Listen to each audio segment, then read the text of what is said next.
नमस्कार, जन टीवी उत्तराखंड में आप सभी का स्वागत है। मैं हूं प्रभात। सबसे पहले रुक करेंगे हेडलाइंस का।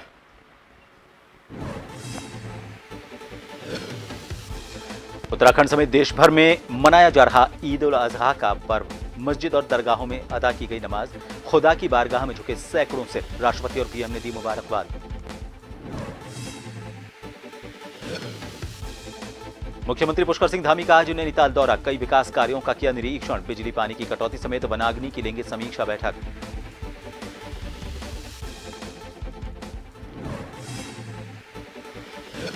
कांग्रेस ने उपचुनावों के लिए प्रत्याशियों का किया ऐलान। बद्रीनाथ और मंगलौर उम्मीदवार किए घोषित। बद्रीनाथ सीट से लखपत बुटोला और मंगलौर से गाजी निजामुद्दीन को दिया टिकट।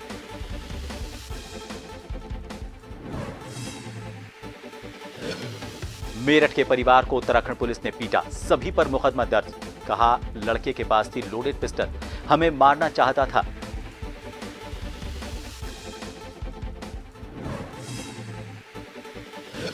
और झुलसते परिवार पहाड़ों पर बारिश को लेकर खुशखबरी। 2 दिन बाद राहत की उम्मीद। मौसम विभाग ने की भविष्यवाणी। 5 जिलों में लू का येलो अलर्ट।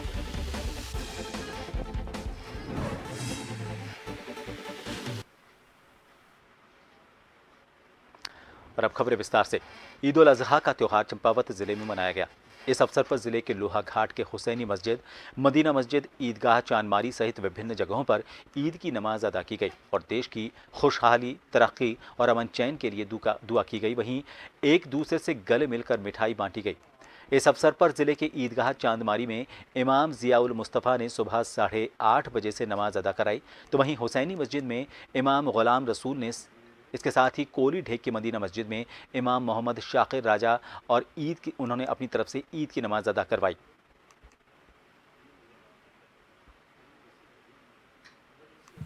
मोहब्बत से और प्रशासन की मौजूदगी में हमने ईद उल अज़हा को अदा किया और मैं लोहाघाट के प्रशासन और तमाम लोहाघाट के तमाम लोगों को ईद की दिली मुबारकबाद देता हूं।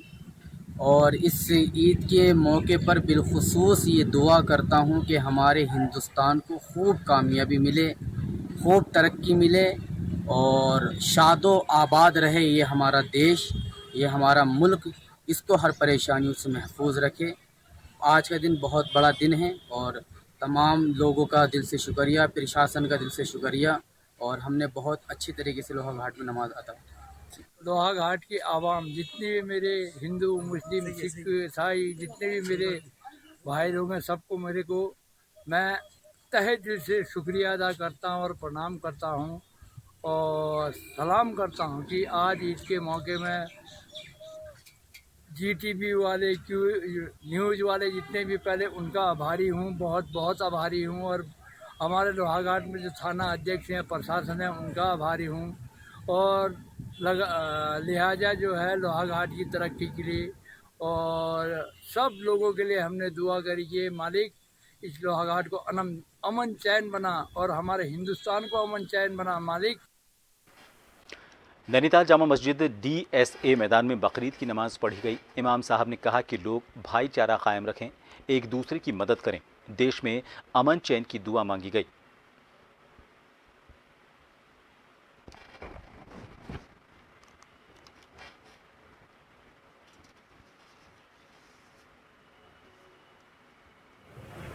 मज़हब इस्लाम का हुक्म तो ये है कि जानवर ही क्यों ना हो, जानवर को भी बेजा तकलीफ नहीं देनी चाहिए। और यहाँ कुर्बानी के अमल से ये एक अहम पैगाम दिया गया कि अपनी कुर्बानी करते वक्त चूँकि हमारे बिरादर वतन भी इस मुल्क के अंदर रहते हैं, उनका ख़ास तौर से ख्याल रखा जाए कि अपने अमल से किसी से भी तकलीफ नहीं होनी चाहिए। और खुशी का दिन है, खूब खुशियाँ बांटें, गरीबों का, फ़कीरों का, मिस्किनों का, ज़रूरतमंदों का खूब ख्याल रखें। खूब पैसे से, रुपये से, माल से, कपड़े लत्ते से, जिस तरह से भी जिसका ताउन कर सकते हैं उसका ताउन किया जाए। हरिद्वार के रुड़की और आसपास के ग्रामीण क्षेत्रों में आज ईद उल अजहा के त्योहार पर ईदगाहों में चिलचिलाती धूप के बीच ईद की नमाज अदा की गई। ईदगाह में हजारों की संख्या में मुस्लिम समाज के लोगों ने ईद उल अजहा की नमाज अदा की। इस दौरान पुलिस और प्रशासन की तरफ से सुरक्षा को लेकर कड़े इंतजाम किए गए।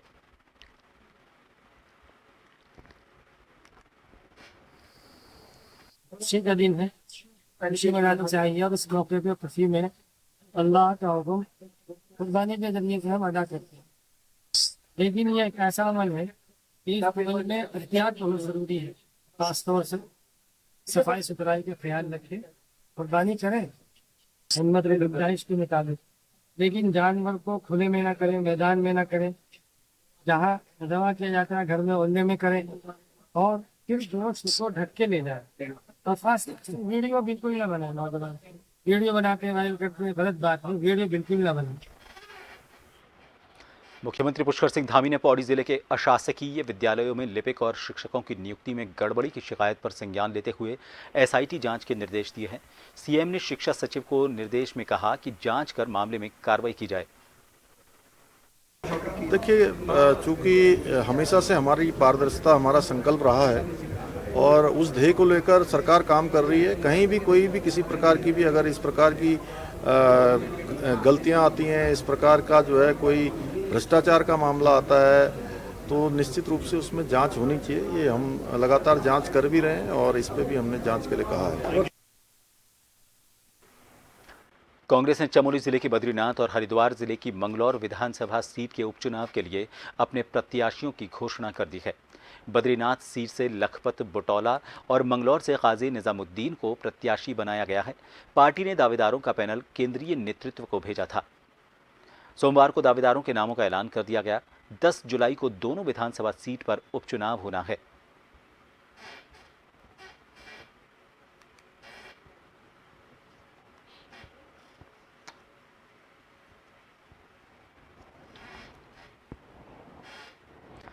मंगलौर उपचुनाव अब पूरे चरम पर पहुंचने लगा है।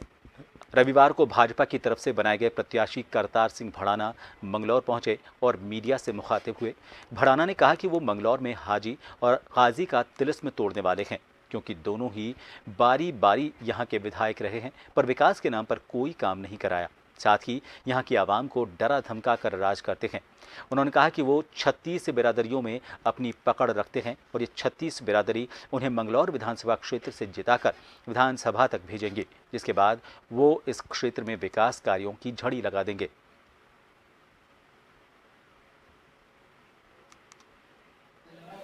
बसपा भी मेरी और बीजेपी भी मेरी और भी अच्छे लोग मेरे। जो अच्छे हैं वो मेरे हैं, जो गलत लोग हैं वो मेरे नहीं हैं। वो कहीं भी जुड़े कोई भी, लेकिन गुजर तो वो है जो प्यार करना जाने। और गुजर को तो कोई हाथ भी नहीं लगा सकता, लेकिन गुजर कभी कभी जो है ना मोहब्बत कम करता है, लड़ जाता है, लेकिन मैं मना लूँगा। मेरा गुजर भाई है। अगर कोई, वैसे भाई तो 36 बिरादरी के हैं, लेकिन मेरी पार्टी का कोई साथी भाई रूसेगा ना, तो मैं इतनी मोहब्बत रखता हूं कि मेरी मोहब्बत के आगे उन्हें मानना पड़े। हरिद्वार में रविवार को गंगा दशहरा स्नान के दौरान ज्वालापुर कोतवाली क्षेत्र के हरिलोक तिराहे पर घटी एक घटना का वीडियो सोशल मीडिया पर वायरल हुआ है। इसमें एक वीडियो आ रहा है जिसमें कार सवार यात्री पुलिसकर्मी से उलझ रहा है। घटना के समय पुलिस ने यातायात को नियंत्रित करने के मकसद से एक कार सवार को गाड़ी हटाने के लिए कहा था और नो पार्किंग में गाड़ी का चालान किया था। इस पर कार सवार व्यक्ति ने दारोगा के साथ अभद्रता करना शुरू कर दिया। आरोपी ने दारोगा को धमकी दी, मारपीट की और अभद्र भाषा का इस्तेमाल किया। हालात को नियंत्रित करने के लिए पुलिस ने प्रकरण में कार्रवाई करते हुए आरोपित के खिलाफ मुकदमा दर्ज किया। वहीं गंगा दशहरा जैसे पवित्र पर्व में बिना लाइसेंस के हथियार को लेकर आने का कोई उचित कारण आरोपी की तरफ से नहीं बताया गया। कल दिन में हमारे हरिलोक तिराहा के पास में ज्वालापुर क्षेत्र में एक वीडियो वायरल हो रहा है जिसमें कुछ पुलिसकर्मी एक व्यक्ति को गाड़ी से निकाल के हिरासत में ले रहे हैं। हालांकि इस पूरे प्रकरण में हरिद्वार पुलिस की ओर से मैं ये कहना चाहता हूँ कि ये पूरा घटनाक्रम इससे थोड़ा पूर्व का है, जिसमें ये व्यक्ति जो वीडियो में दिखाया जा रहा है, ये वाइन शॉप के पास इसने बिना पार्किंग, जो विदाउट पार्किंग वाला एरिया है, उसमें गाड़ी पार्क की थी। बार बार जो मौके का दरोगा है रविंद्र जोशी, उनके द्वारा इसको हटाने का प्रयास किया गया, इनको बार बार कहा गया और इस पूरे घटनाक्रम में इनके द्वारा जो अभद्रता की गई, साथ में ये व्यक्ति जो है एक पिस्टल, जो बिना लाइसेंसी पिस्टल भी साथ लेके चल रहा था, वो सारी चीज़ें जब पुलिस के संज्ञान में आई तब पुलिस के द्वारा जो इनके द्वारा अभद्रता पुलिस के साथ की गई। और जो ये पिस्टल विदाउट लाइसेंस की कैरी कर रहे थे, तो आवश्यक जो कानूनी प्रक्रिया के तहत और जो लॉ एंड ऑर्डर को मेंटेन करने के लिए पुलिस ने इनको हिरासत में लिया जाना उचित समझा। उसी प्रकरण में पुलिस के द्वारा इन्हें हिरासत में लिया गया। जहां एक तरफ सरकार पेड़ लगाकर हरियाली लाने और पर्यावरण को संरक्षण देने के लिए पसीना बहा रही है, वहीं दूसरी ओर माफिया द्वारा हरे पेड़ों पर आरी चलाकर उन्हें काटा जा रहा है। 2 दिन पहले जहां रात के अंधेरे में चंदन तस्करों ने चंदन के पेड़ों पर जौली ग्रांट में आरी चलाई, तो वहीं अब डोईवाला के माजरी ग्रांट क्षेत्र में सरकारी भूमि से 30 से 40 साल पुराने जामुन के पेड़ों को दिन दहाड़े काट दिया गया। आपको बता दें कि सरकार की तरफ से पर्यावरण संरक्षण, जल संरक्षण जैसी तमाम तरह की योजनाएं चलाई जा रही हैं। आपके सामने ये 3 फलदार जामुन के पेड़ काटे गए हैं कल दिन में। इनमें फल भी आए हुए हैं। ये जामुन के पेड़ कम से कम 40-45 साल पुराने पेड़ थे। ये बच्चे यहाँ पे कोई भी आता था, रास्ते चलते छाँव में बैठ जाता था यहाँ पे और जामुन भी खाते थे, बच्चे भी थे। तो ये जो सरकार के अब भूमाफियाओं के हौसले इतने बुलंद हो चुके हैं कि वो और ये काम बिल्कुल सरकार की सहायता के बिना नहीं हो पाता। ये अगर ये 3 बड़े पेड़ कटे हैं तो इसमें ज़रूर कहीं ना कहीं इसमें सरकार के लिए एक सवालिया निशान उठता है जी। सर गलत है और ये गलत जो है जानबूझ कर ही एक किस्म से किया जा रहा है। ये लगता है कि ये जो है किसी ने अपनी ज़मीन कुछ खरीदी होगी और ज़मीन में रास्ता बनाने के लिए उसने ये किया है, लेकिन ये पेड़ जो है नहर के सड़क के किनारे, नहर के किनारे, जबकि अभी नहर के किनारे सरकार की जगह थी, सरकार की जगह में पेड़ थी ये, उसके बावजूद इन पेड़ों को काटा गया। और ये तो हो नहीं सकता कि इसको जो है इसकी जानकारी किसी को ना हो। आसपास के मतलब हो सकता है 1-2 ने देखा भी होगा, लेकिन जब कल दिन में कटे हैं और यहाँ जो है आसपास जंगलात भी बहुत नज़दीक है। जंगलात चौकी यहाँ से मेरे ख्याल से 1 किलोमीटर के लगभग है और उस 1 किलोमीटर के अंदर तक मतलब ये पेड़ कटे हैं। उसके बाद भी मतलब अब तक किसी ने जो है किसी प्रकार की कोई रिपोर्ट या वगैरह नहीं की है किसी की भी।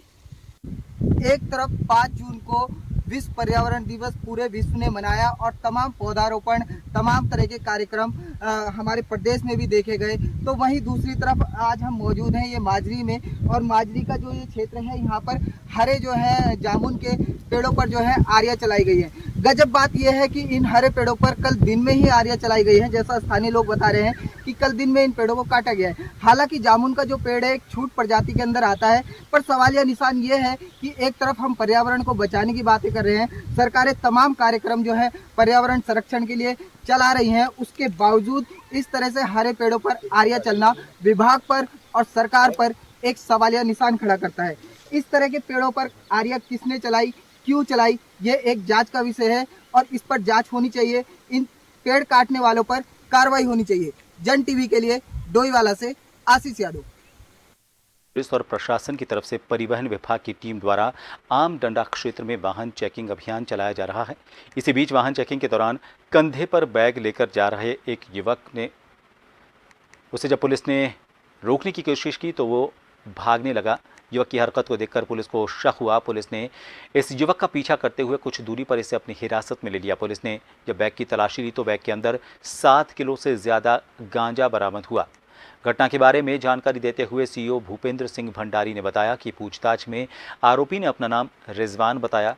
उन्होंने बताया कि आरोपी मूल रूप से शाहबाद रामपुर उत्तर प्रदेश का रहने वाला है।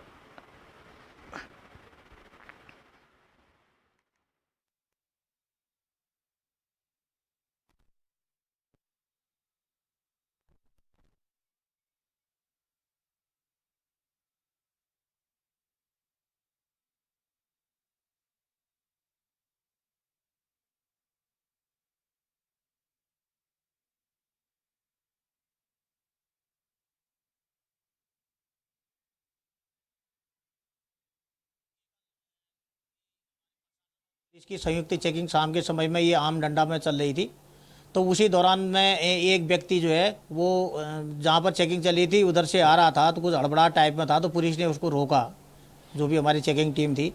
तो उसके चेक करने पर जो है उसके पास से 7.5 किलो गांजा मिला है। उसका नाम जो रिजवान है, जो ये शाहबाद रामपुर का रहने वाला है, जो हाल निवासी जो है शक्तिनगर यही रामनगर में रहता है। तो उसको उसके खिलाफ जो है इस थाने कोतवाली में जो है अभियोग पंजीकृत कर दिया गया है तथा उसको मेडिकल कराने के पश्चात जो है रिमांड के लिए कोर्ट में पेश किया गया। देहरादून के रायपुर थाना क्षेत्र में रविवार की रात को हुए गोलीकांड की घटना को अंजाम देने वाले 3 व्यक्तियों को पुलिस ने हिरासत में लिया है। इनसे पूछताछ की जा रही है। घटना में 3 लोगों को गोली लगी थी, जिनमें से रवि बदला नाम के एक व्यक्ति की मौत हो गई, जबकि 2 अन्य घायलों का जिला अस्पताल में इलाज चल रहा है। घटना को अंजाम देने के पीछे देवेंद्र शर्मा उर्फ भारद्वाज का नाम सामने आ रहा है, जिसको मृतक ने अपनी गाड़ी 4 लाख रुपए में बेची थी, लेकिन भारद्वाज मृतक को 3.5 लाख रुपए देने की बात कह रहा था। इसके कारण झगड़ा काफी बढ़ गया और देर शाम भारद्वाज के साथ आए लोगों ने रवि बड़ोला और उसके साथी 2 अन्य लोगों पर फायर कर दिया।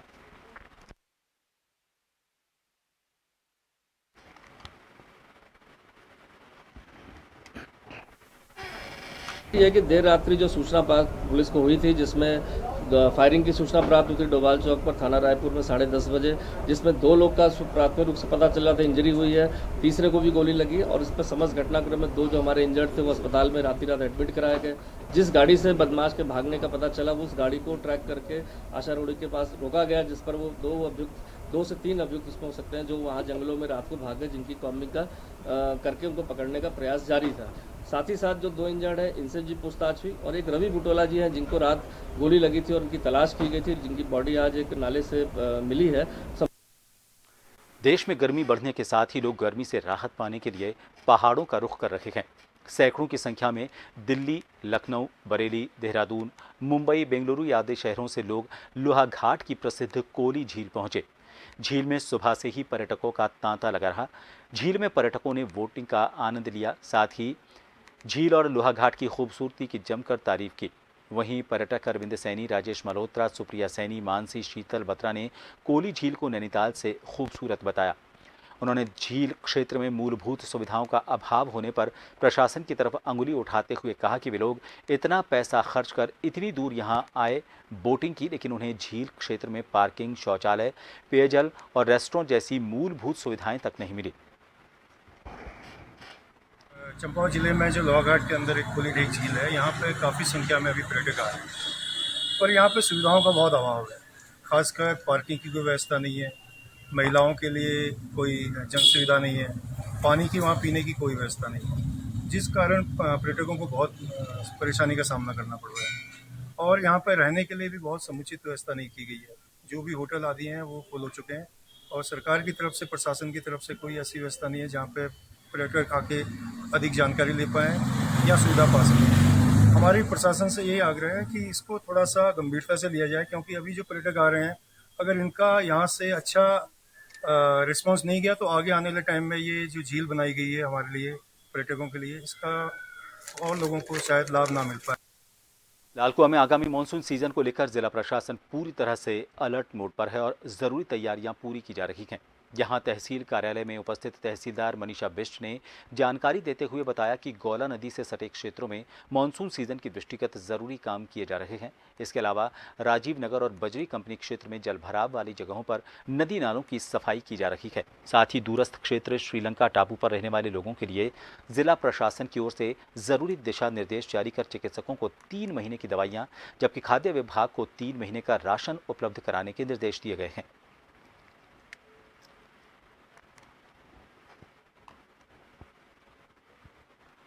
विश्व प्रसिद्ध गंगोत्री धाम में जहां लगातार यात्रियों की संख्या में हर साल इजाफा देखने को मिल रहा है, वहीं बात की जाए स्वास्थ्य सुविधाओं की तो स्वामी विवेकानंद धर्मार्थ चिकित्सालय गंगोत्री धाम में मंदिर प्रांगण में यात्रियों की स्वास्थ्य सेवाओं की जांच और ऑक्सीजन की जिन यात्रियों को दिक्कतों का सामना करना पड़ रहा है, उन्हें तत्काल स्वामी विवेकानंद चिकित्सालय द्वारा निःशुल्क सेवाएं दी जा रही हैं, जिससे यात्रीगण गंगोत्री धाम की व्यवस्था देखते हुए काफी खुश महसूस कर रहे हैं। वहीं मंदिर समिति की तरफ से भी पूरी व्यवस्था, स्वास्थ्य से लेकर तमाम व्यवस्थाओं में अपना पूरा सहयोग कर रहे हैं।